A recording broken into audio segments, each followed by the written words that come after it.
This is the continual evolution of the East Coast beat. Yes, I am very aware that I look like a Chinese version of Popeye.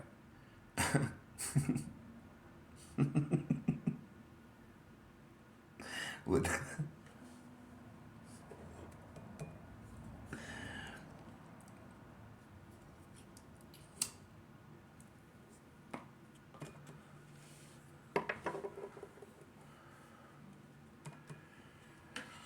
um, originally Sunday, it said that it would rain 60%, like 60% chance or 60 percentage of your area would be covered in rain Wednesday.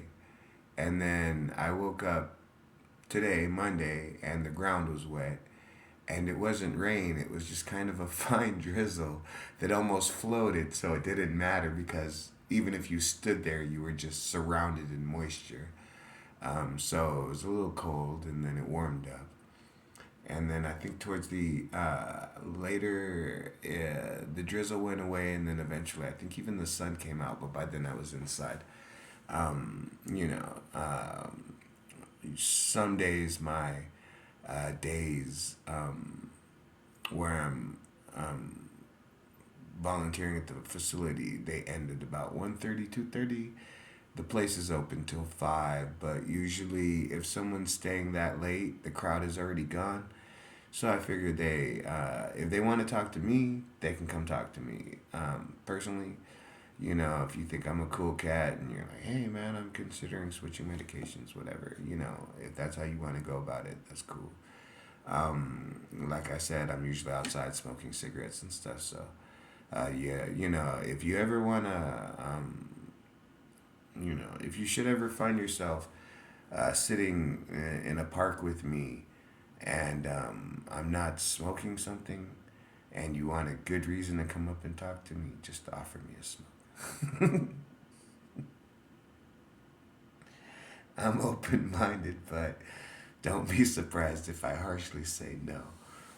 I just don't want to fuck with the wrong chemicals. And oh man, no, I don't care. Like if it's California herb backyard boogie, I'm cool with that. But if it's oh, this new thing, I'm like, no man, I don't need to be looking into the trees, trying to decipher the glowing hieroglyphs. No, I can't. Like I said, half the time, hey man, I'm just trying to get my laundry done, or I'm just trying to, sing a couple of bars of the Black Crows at the park because, I'm sure sometimes my neighbors get a little bit annoyed when I decide when I play Google and all of a sudden Bob Marley comes up and I'm doing a sing along. Bob Marley comes up and I'm doing a sing along, and then I realize, oh shit, it's 10:30, 11:30 at night. But the whole thing is, I've been in a lot of physical pain, and I realized that these last couple days the pain has gotten less and less, and then even though it's almost completely gone away, I felt like maybe trying to get some aspirin or something so I could stimulate blood flow and reduce inflammation. But there's a big part of me that believes in spiritual healing, basically. Like, I don't know. I mean, how do soldiers survive freezing cold nights? How do people survive car accidents? How do people live on 3 packs of ramen noodles a day? You know what I'm saying? How do some people do that? We can't explain it, so we can't say it doesn't exist.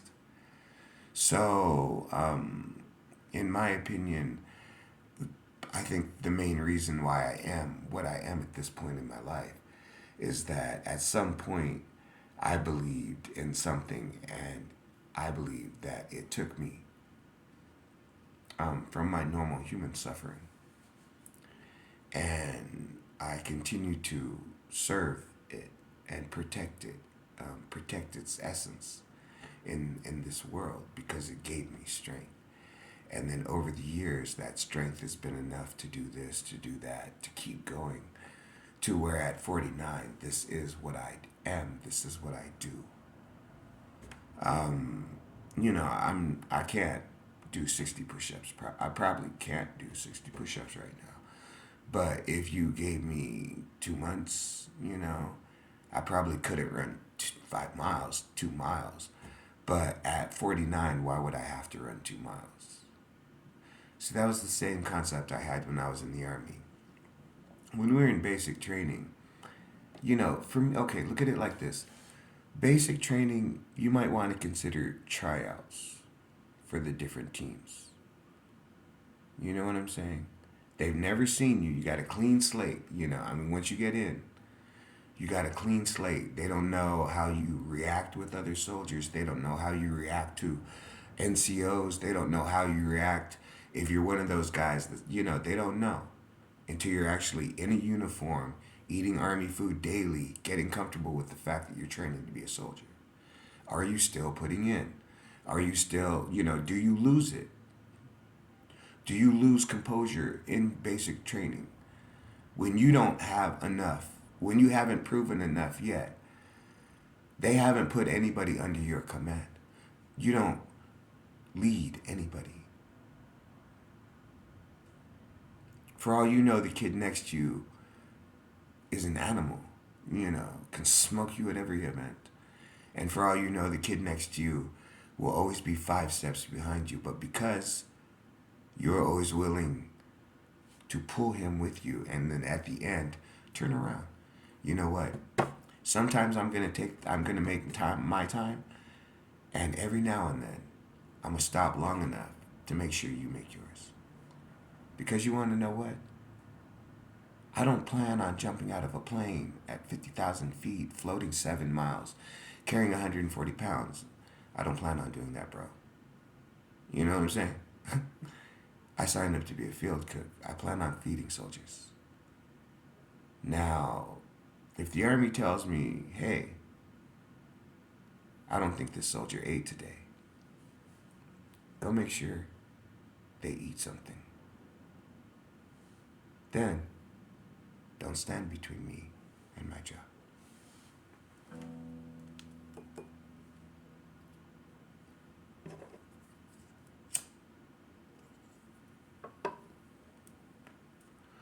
Okay. If you're in it,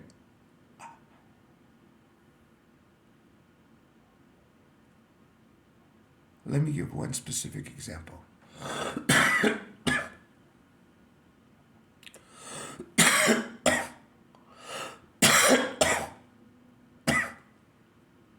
I know I've told parts of the story before. I was 17 years old. I was sitting in a recruiter's office. I was at the MEP station. And they offered me contracts. Hey, this is what you've tested. I took the ASVAB and they gave me my score. And they said, this is what you qualify for. This is what you want. I said, I qualify for the Army College Fund. I want the college money. I want to do one tour. I told them, one tour, and I want the college money. Because I want to educate myself, so that I can exist past the busted kneecaps and the fucking, you know what I'm saying? If I should make it that far, you know what I'm saying? But yeah, I want the Army. I tested for it. I scored for it. Okay, I want the Army College Fund.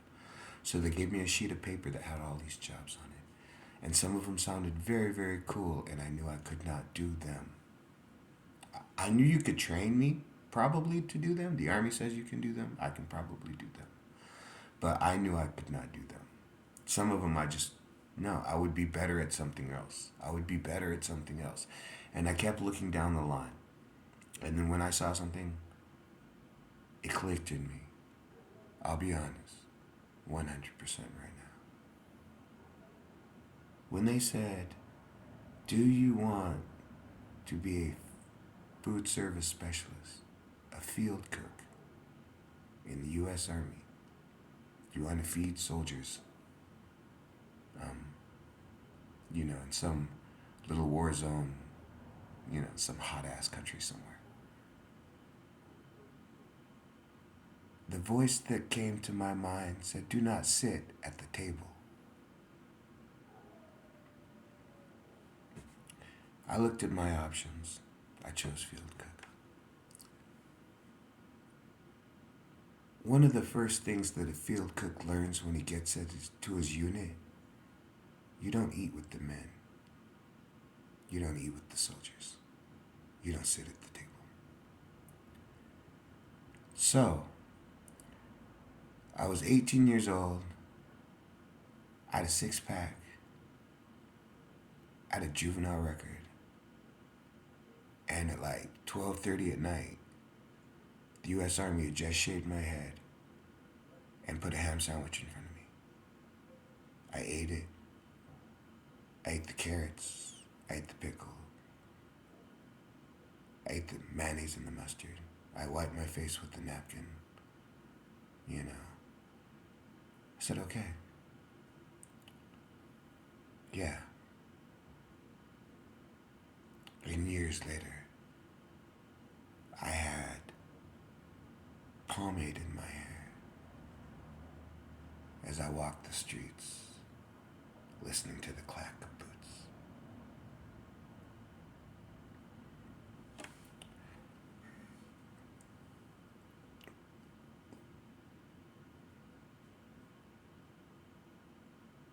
So, something like that, if you should ever find yourself in an event where you hear a voice in your head, follow that. Because years later, you're going to realize what that meant. Now, Lord helps you. If those are unpleasant whispers in your head. But, who can say they've seen the worst of men? You know what I'm saying? Who can say they've seen the worst of men and then come back to shine like a star? Even in my worst days, I would try to help that man out. Even in his silence. Like I said, I don't know what average is, and I've been told that I'm not crazy. So, if I see someone crying on a bus, I do what everybody else does. I leave them alone. It may sound cold, and it may sound cruel, but sometimes there are things we do not need to do to gain that wisdom. Sometimes the silence of the unknown should be enough.